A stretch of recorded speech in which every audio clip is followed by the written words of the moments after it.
And now we bring you another episode of Edgar Rice Burroughs' amazing story, Tarzan of the Apes. Tarzan drops from a tree, dashes down the beach toward the fighting men.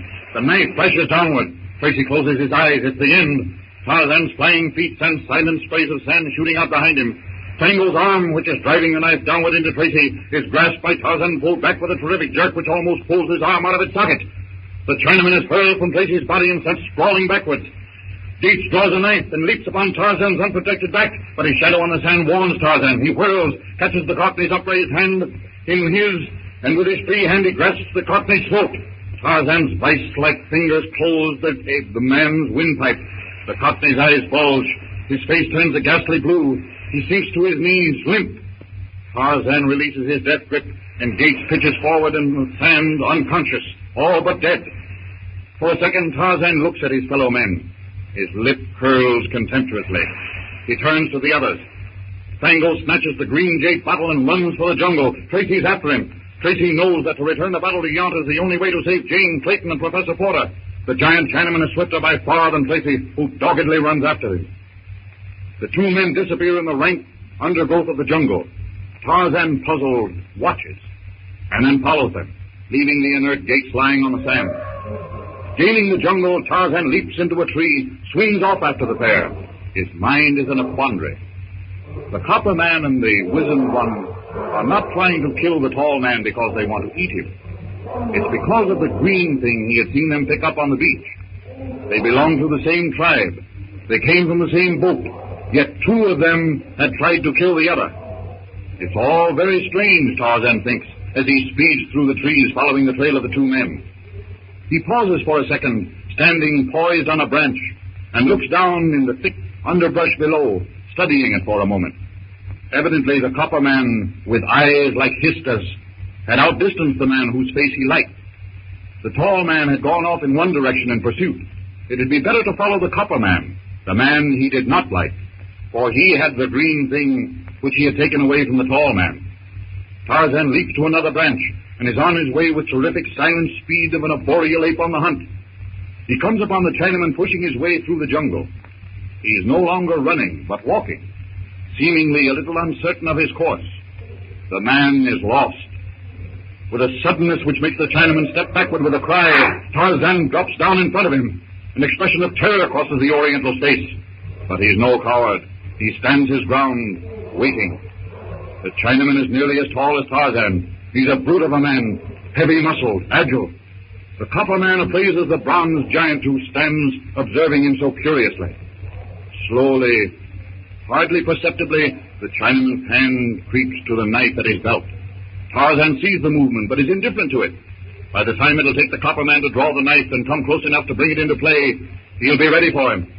Suddenly, Fango whips the knife from his belt, pulls it back over his head, hurls it with the full force of his tremendous arm. The knife tries striking him in the shoulder. With a triumphant cry, Fango rushes the ape man. Meanwhile, aboard the tramp steamer in the harbor, we find that Jane Porter and her father and William Clayton, locked in the salon, waiting for Tracy to return the jade green bottle, which will save their lives. This waiting is driving me mad. I'll play you a game of Russian bank until Captain Tracy comes back, Mr. Clayton. You know, I've a hunch that Tracy isn't coming back. Nonsense, Clayton. Of course he's coming back. He'll have no alternative. That pirate Yount sent two of his men ashore with him. At the same time, I wish I knew what had happened to Philander. It wouldn't surprise me if he sent those men not to make sure that he would come back, but to make sure he wouldn't. I saw Yount take the Chinaman aside and tell him something. By the nasty look in the beggar's face, I'd say that it didn't look any too well for the captain. As to Philander, he can't be any worse off than we are. You're right. Our own position is none too safe. In fact, it might almost be classed as hazardous. Oh, I hardly think Yount would dare do away with us. If Captain Tracy finds the chart, we'll probably lose the treasure, if there is a treasure, and then be set ashore in some strange port to make our way back as best we can. Yount would dare anything. With any of us alive, he's in constant danger. However, if he can do away with us, disband the crew and scuttle the ship, he'd be comparatively safe. Naturally, the ship would be reported missing. And after a while, it would be thought one of the tragedies of the sea, where a ship goes down with all hands lost and is never heard of again. Then you have the most charming imagination, Mr. Clayton. Oh, I don't wish to be alarming, but we might as well face this thing. We're in a beastly hole. On the other hand, Clayton, there's no use congesting our livers by getting into a frenzy about it. No. There's nothing we can do but wait. So let's wait with the minimum of effort. If there were only some way we could barricade ourselves and at least hold them off for a bit. By Jove! What? As long as the ship is at anchor, no one is likely to go near the steering gear. Yeah? And it's on the deck below this, a filthy hole. It has a watertight compartment door. It's the last place they would look for us in, and even if they did find us, they'd have the Dickens' own time getting into us. Well, the only trouble with your idea, Mr. Clayton, seems to lie in getting there. And that I don't think is so very difficult. I've been watching our guard. He's a big Negro, a mute. And being a mute, he can't raise an outcry. But this door is locked. We can't... One good jar would burst it open. We'll both throw our weight against it. Once outside, you and Jane make for the steering gear. I'll take care of the Negro. All right. Let's try it. Right. Both together. Now! Run now! I'll get the guard. The sound of the door being burst open carries faintly to the captain's cabin, where Yount is sitting with his right-hand man, Snacks. What was that?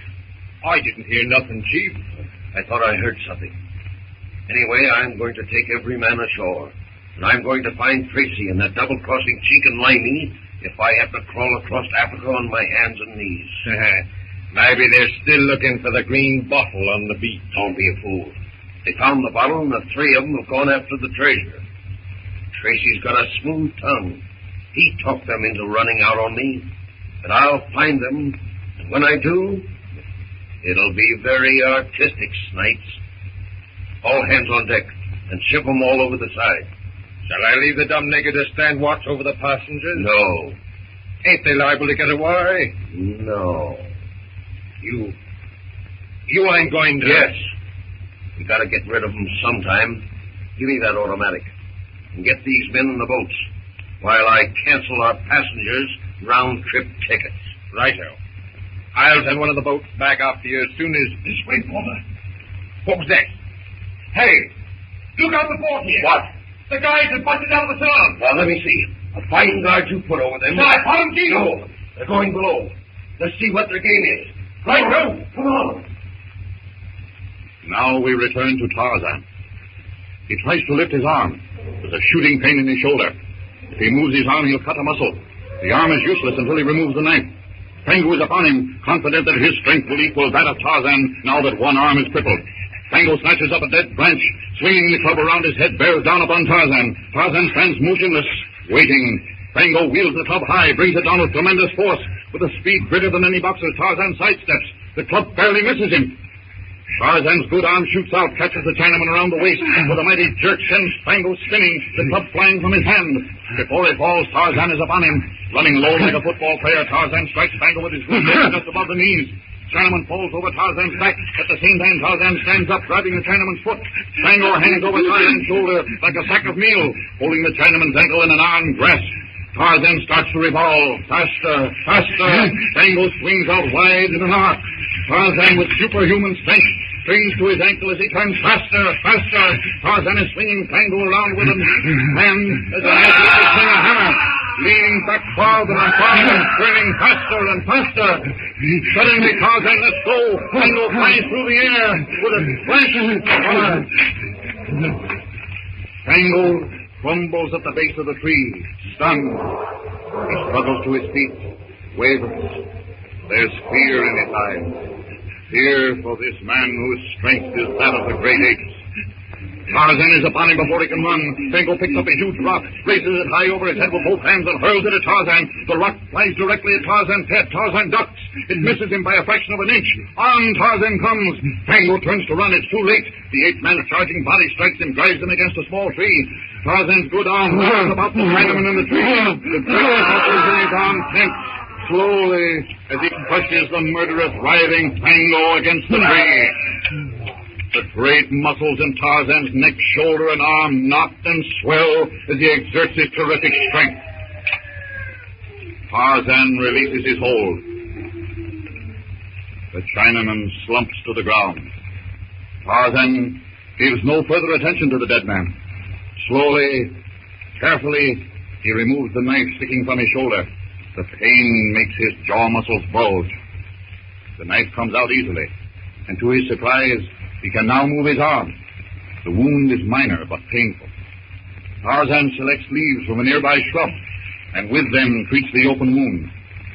He turns his attention to the dead Chinaman, searches him until he finds the green bottle, and starts with never a backward glance at his victim to seek the tall man to whom the bottle belongs. Swinging with easy grace and miraculous speed, Tarzan comes upon Captain Tracy, hopelessly lost in the maze of undergrowth. A slight movement in the tall grass behind Tracy catches Tarzan's eye. A tawny shadow. Numa, the lion, crouched for a spring.